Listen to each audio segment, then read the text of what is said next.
Welcome to Tiny Reddit Drama Channel. She said, "I can't date someone who's unemployed. You're a bum." On the day I lost my job, I replied, "You're right."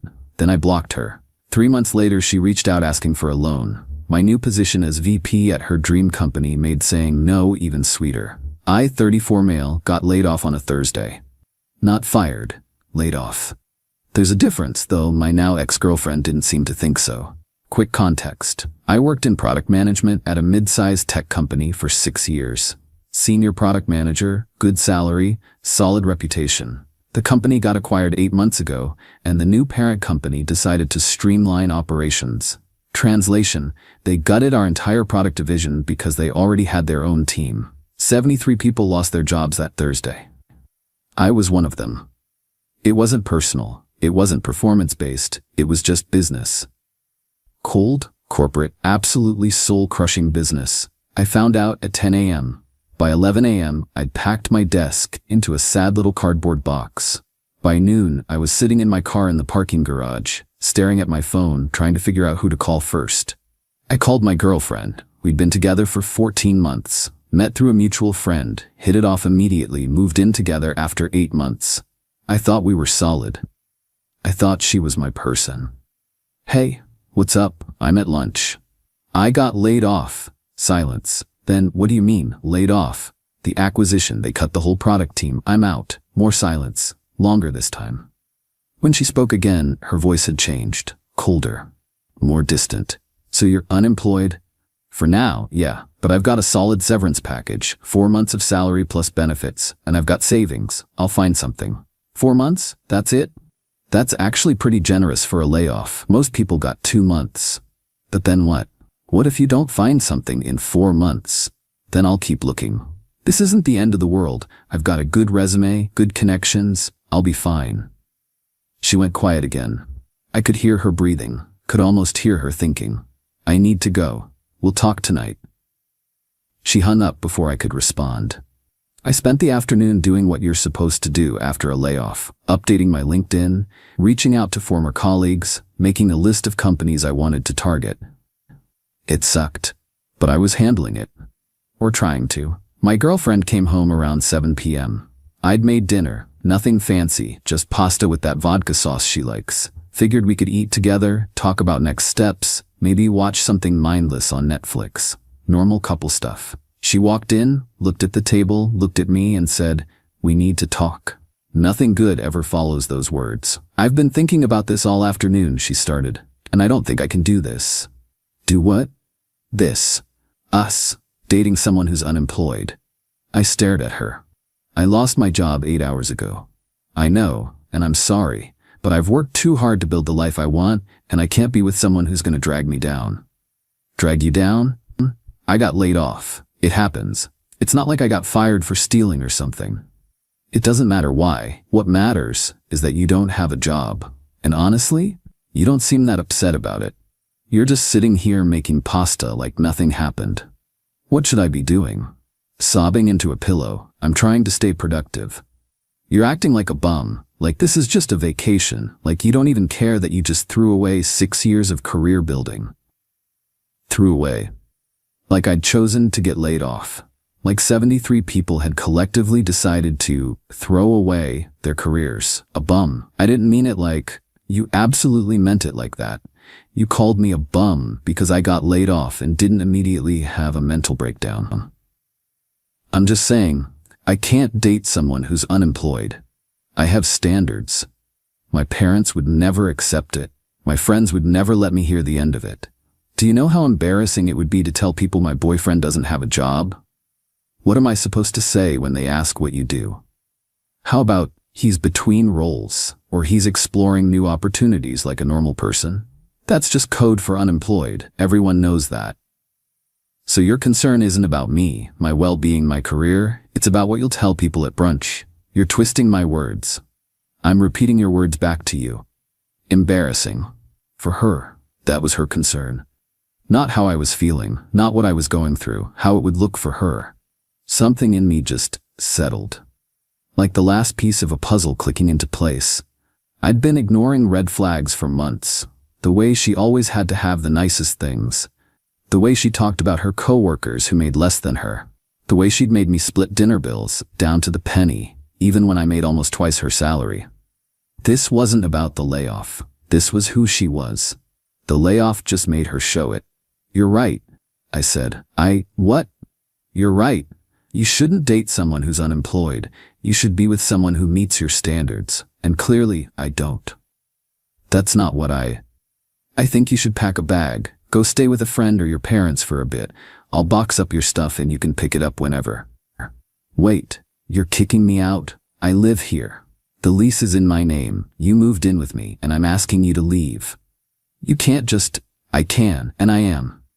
She stood there, mouth open, clearly not expecting this. She thought she'd have the power here. She thought I'd beg her to stay, promise to find a job immediately, grovel for her approval. Nope. "Fine, but don't come crawling back when you realize what you've lost." "I won't." She packed a bag, stuffing clothes in aggressively, muttering about how crazy and unstable I was being. "This is insane. You're throwing away 14 months because of one conversation. I'm ending a relationship with someone who sees me as a status symbol instead of a person. There's a difference." "Status symbol? I loved you. You loved what I represented. The job title, the salary, the lifestyle. The moment that was threatened, you were out the door." "That's not true. You literally said you can't date someone who's unemployed. Those were your exact words. What part of that suggests you loved me and not what I provided?" She didn't have an answer. She just kept packing. "You're going to regret this," she said at the door. "When you're still unemployed in 6 months, eating ramen and wondering where it all went wrong, you'll think about this moment. Maybe. Or maybe I'll be just fine and you'll be the one with regrets. We'll see. Don't come crawling back when you realize what you've lost." "I won't." She slammed the door hard enough to rattle the pictures on the wall. I sat down at the dinner table with my now cold pasta and ate alone. It was the best meal I'd had in months. The apartment felt bigger, quieter, but in a good way, like I could finally breathe. Update 1, 6 weeks later. So the job search has been interesting. First, the good news: I'm not panicking. My severance is covering bills, my savings are untouched, and I've been treating the search like a full-time job. Networking, applying, interviewing, the whole routine. The market is rough right now. Everyone knows that. But I've got a strong background and a solid network. By week 3, I had 2 promising leads. By week 5, I was in final rounds with both. Here's where things get weird though. One of the companies I was interviewing with is a major player in my industry. Not a startup, not a mid-tier. One of the companies. The kind of place where people build entire careers. The kind of place my ex always talked about wanting to work at. I knew she'd applied there twice before we met. Got rejected both times. She'd bring it up whenever she saw anything about them online. That should have been me. I would have been perfect there. They made a huge mistake. When the recruiter first reached out about this role, I almost laughed. Director of Product Strategy. 2 levels above my previous position. I assumed it was one of those spray and pray recruiter messages and almost deleted it, but I responded. Did the phone screen, then the first round, then the second, then the third. Each time, I expected to get cut. Each time I didn't. By week 5, I was in final rounds with the CEO. A role that reported directly to the C-suite. A role that, if I got it, would come with a VP title. I didn't tell anyone. Not my friends, not my family. I didn't want to jinx it. Meanwhile, my ex had been busy. The blocking hadn't stopped her. She'd found workarounds, mutual friends, a new email address, even a LinkedIn message from a blank profile that was obviously her. The messages followed a predictable pattern. Week 1, I think we both said things we didn't mean. Can we talk? Week 2, you're being really immature about this. Adults communicate. Week 3, everyone agrees you overreacted. My mom thinks you're having some kind of breakdown. Week 4, I deserve my stuff back. You can't just keep my things hostage. That's actually illegal, you know? I looked it up. I could call the police. Week 5, my mother wants to talk to you. She thinks there's been a misunderstanding. She always liked you. Don't you want to at least hear her out? Week 6, you're being really petty. Everyone at work thinks you're having some kind of mental breakdown. Is this really the person you want to be? Her stuff. Right? I'd boxed it all up within 2 days of her leaving. Texted her, before blocking, that she could pick it up anytime. She never responded to that text. But now, 6 weeks later, suddenly her stuff was urgent, and I was holding it hostage. I had a mutual friend act as intermediary. Told him she could pick up the boxes from my building's lobby on Saturday between noon and 2 p.m. I'd leave them with the front desk. No contact necessary. She showed up. Got her boxes. But apparently that wasn't enough. She's upset you wouldn't see her in person. The friend told me later. She called me a bum and said she couldn't date an unemployed person. Why would I want to see her? She says she didn't mean it. She was in shock. She was in shock? My job got eliminated. What was she in shock about? He didn't have an answer for that. The following week, I got the call. The CEO loved me. The team loved me. The offer was coming. When I saw the number on the offer letter, I had to sit down. VP of Product Strategy. Compensation package that was nearly double what I'd been making before. Equity. Bonus structure. The works. I accepted immediately. My first day was scheduled for 2 weeks out. I spent those 2 weeks decompressing, setting up my new work-from-home office, and not thinking about my ex at all. That changed when she found out. Update 2, 3 months after the breakup. Someone told her. I still don't know who, but someone told her. Maybe it was a mutual friend who saw my LinkedIn update. Maybe she'd been stalking my profile from a fake account. Doesn't matter. The point is, she found out I'd landed at her dream company. As a VP, making what I can only assume she imagined was a lot of money. The first sign was a message request on Instagram from an account I didn't recognize. Just a "Hey, is this you?" kind of message. I ignored it. Then an email to my personal address. Congratulations on the new role. Can we talk? I didn't respond to that either. Then, exactly 3 months after she'd called me a bum and walked out, my phone rang. Unknown number. I almost didn't answer, but I was expecting a call from my apartment building about a package. Hello? Oh my God, you actually picked up. Her voice, instantly recognizable, instantly unwelcome. How'd you get this number? I blocked you. I borrowed a friend's phone. Look, I just wanted to say congratulations. Seriously, I always knew you'd land on your feet. You called me a bum. I was upset. I was scared. I handled it badly. I know that now. Great. Is that all? Actually, I was hoping we could meet for coffee. There's something I wanted to talk to you about. Every instinct told me to hang up, but there was a petty part of me, a part I'm not proud of, that wanted to see what she wanted to watch her ask for something she couldn't have. Fine. Coffee. Tomorrow at 3 p.m. That cafe on the corner near my old building. I'll be there. The next day I showed up 5 minutes early. She was already there, which surprised me. She'd never been early for anything in the entire time I'd known her. She looked different, tired, like she hadn't been sleeping well. Her usual designer bag was nowhere to be seen, just a basic purse I didn't recognize.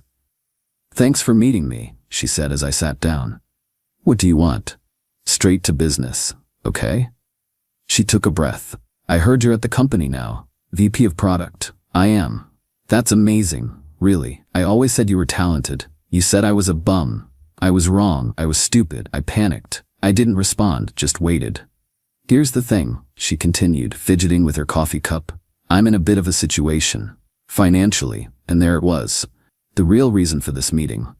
My company did layoffs last month. I wasn't cut, but they eliminated bonuses for the year and reduced everyone's salary by 15%. And I had some expenses that I was counting on that bonus to cover. What kind of expenses? Credit cards, mostly. I may have gotten a little carried away after we broke up. Retail therapy, you know? And my car payment. And my student loans came out of deferment. And there was this trip I'd already put a deposit on. It's just a lot all at once. A trip? You went on a trip while in credit card debt. It was supposed to be with the girls. I couldn't just cancel. The deposit was non-refundable anyway. So you went on a vacation you couldn't afford, and now you want me to bail you out. You're making it sound worse than it is. I'm just repeating what you told me. The point is, I need help, and you're the only person I know who could actually help me. What about your parents, the ones whose opinion mattered so much when I got laid off? They've already helped as much as they can, and they're not exactly thrilled with me right now. Why not? She looked away. Because they think I made a mistake. With you. With everything. Smart people, your parents. I was hoping maybe you could help me out. Just a loan. Just until I get back on my feet. I know we didn't end well, but we were together for over a year. That has to mean something. She wanted money. Of course she wanted money. The woman who dumped me for being unemployed was now asking the employed version of me for a loan. How much are we talking? Her eyes lit up. She thought I was considering it. $8,000 would get me completely current on everything. But even $5,000 would make a huge difference. $8,000. I know it's a lot, but I'd pay you back. With interest. Whatever you think is fair. I'll sign a contract if you want. I'll put up collateral. What collateral? You just told me you're broke. I don't know. My laptop, my jewelry. Your laptop is worth maybe $200, and I've never seen you wear jewelry worth more than $50. Why are you being so mean about this? I'm not being mean. I'm being realistic, something you apparently have trouble with. I took a sip of my coffee. Let the silence stretch. Watched her squirm. The answer is no. The hope drained from her face like water through a sieve. What? No, I'm not giving you money. Not $8,000. Not $5,000. Not $100. But you can afford it now. You're a VP. You probably make more in a month than I make in 6. And I earned every penny of it. While you were calling me a bum, I was networking. While you were going on vacation you couldn't afford, I was interviewing. While you were maxing out credit cards on retail therapy, I was building something. This isn't luck. This is work. And I'm not going to subsidize your poor decisions just because we used to date. I could afford it before. I had savings, remember? Savings that you didn't think mattered because I was just a bum without a job. That was different. How? How was it different? I had money in the bank. I had prospects. I had a severance package, and you walked out because being unemployed was embarrassing. Now you're underwater on credit cards and car payments, and you want me to bail you out? I made a mistake. Yeah, you did. Multiple mistakes, sounds like. The credit cards, the vacation, the retail therapy, and the biggest mistake of all, thinking people only have value when they're employed and successful. That's not what I think. It's exactly what you think. It's what you said to me. You can't date someone who's unemployed. I'm a bum. Standards, parents, embarrassment. Any of this ringing a bell? She was crying now. Actually crying. Tears rolling down her face, mascara starting to run. Please. I don't know what else to do. My credit is going to be ruined. I might have to declare bankruptcy. See? Do you know what that would do to my life? Then maybe you should think about that the next time you call someone a bum for circumstances beyond their control. Maybe you should think about it before you max out credit cards on things you don't need. Maybe you should think about it before you go on vacation when you're already in debt. You're being so cruel. I'm being honest. There's a difference, something you never learned. I stood up and dropped a $5 on the table to cover my coffee. Good luck with everything. Genuinely. But don't contact me again. I left. She was still crying when I walked out. I didn't look back. Update 3. 5 months later, final update. This is probably my last post about this. Things have settled into a new normal, and I don't think about her much anymore. The VP role has been everything I hoped it would be. Challenging, rewarding, the kind of work that makes you excited to wake up on Monday mornings. My team is great. The company culture is great. I feel like I'm finally in a place where I belong. But since everyone keeps asking for updates on my ex, here's what I know. After our coffee meeting, she didn't take the rejection well. I found out later from mutual friends that she'd spent the next few weeks telling anyone who would listen that I was vindictive and holding a grudge and punishing her for one mistake. The narrative didn't land the way she hoped. Too many people knew the real story, that she'd called me a bum and dumped me for being unemployed, then came crawling back for money when I became successful. The math didn't math, as they say. Someone told me she'd tried to spin it as he was always emotionally unavailable, and the layoff just revealed who he really was. But anyone who'd actually been around us knew that was garbage. I'd been the supportive one in that relationship. I'd driven her to job interviews, helped her practice for presentations, talked her through anxiety spirals at 2 a.m. All she'd given me when I needed support was an insult and a door slam. Her financial situation got worse before it got better. The credit card companies don't care about your excuses. Neither do car finance companies. She ended up selling her car, the one she'd been so proud of, always posting pictures of it, making comments about how it showed she'd made it, to settle some of the debt. Bought a 12-year-old Honda Civic with the leftover cash. The irony wasn't lost on me. When we were together, she'd made fun of people who drove older cars, called them broke and sad. Once she'd literally said, "I could never date a guy who drove something like that. It's like advertising that you've given up on life." Now she was one of them. Her apartment situation changed too. She'd been living alone in a nice one-bedroom in a trendy neighborhood, always bragging about her aesthetic and her curated space and how important it was to invest in your living environment. After the salary cut and the financial mess, she couldn't afford it anymore. Had to break her lease, eat the penalty, and move back in with her parents at 32 years old. The same parents whose opinion she'd been so worried about when I lost my job. The same parents she'd told would never accept her dating someone unemployed. I heard she had to explain to them why she wasn't with me anymore. Why she'd ended things with the guy who'd just been named VP at one of the most prestigious companies in our industry. Why she was 32, living in her childhood bedroom, driving a beat-up Honda, while her ex was thriving.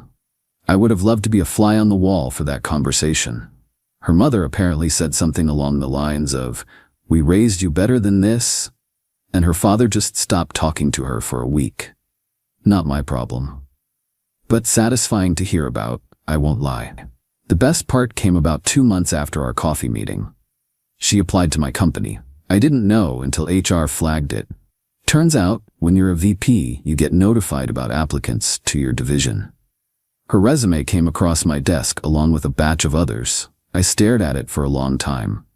Her name, her work history, her objective statement that talked about how passionate she was about the company's mission and how she'd always dreamed of contributing to our team.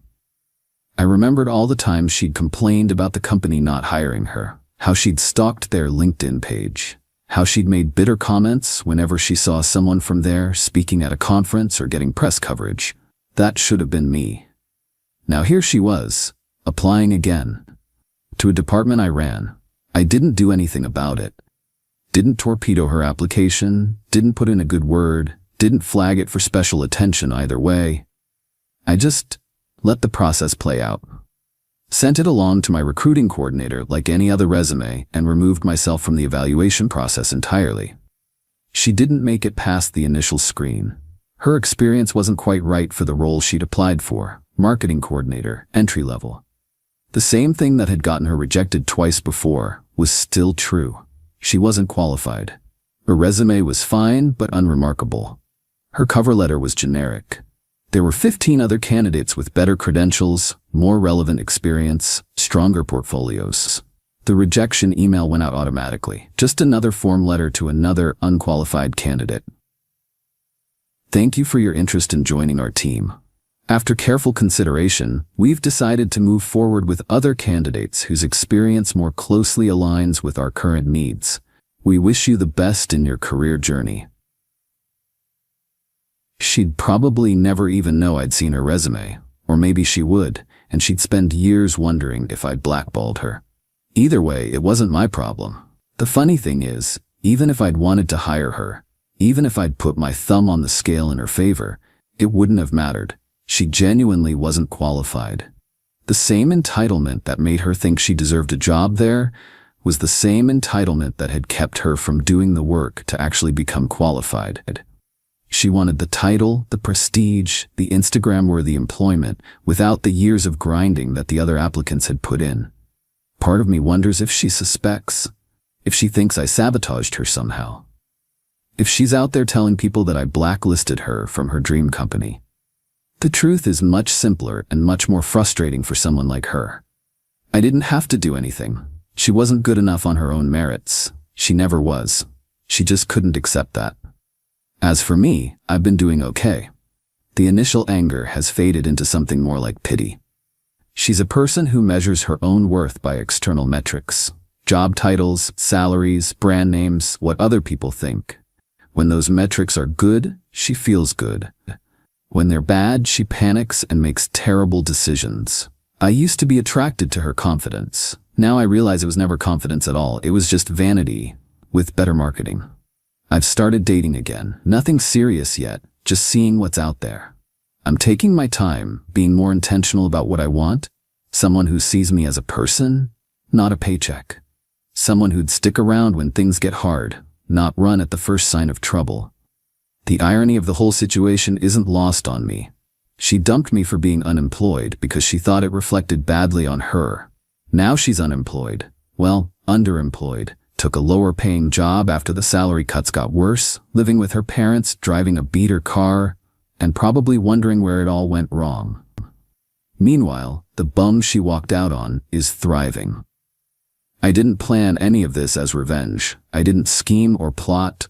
I just kept moving forward while she stood still, waiting for the world to give her what she thought she deserved. The world doesn't work that way. You get what you work for, what you earn, what you show up for. She never understood that. Maybe she never will. For everyone asking about advice, trust your instincts. When someone shows you who they are, when they call you a bum on the worst day of your life, when they make your crisis about their embarrassment, believe them. Don't make excuses. Don't give second chances to people who didn't deserve the first one. And if you're going through a layoff right now, hang in there. The right opportunity will come. It did for me. It will for you. Just make sure the people in your corner deserve to be there when it does. Peace out. Thanks for following along. Thanks for watching. Which side are you on? Let me know in the comments, and don't forget to subscribe for crazy story every day.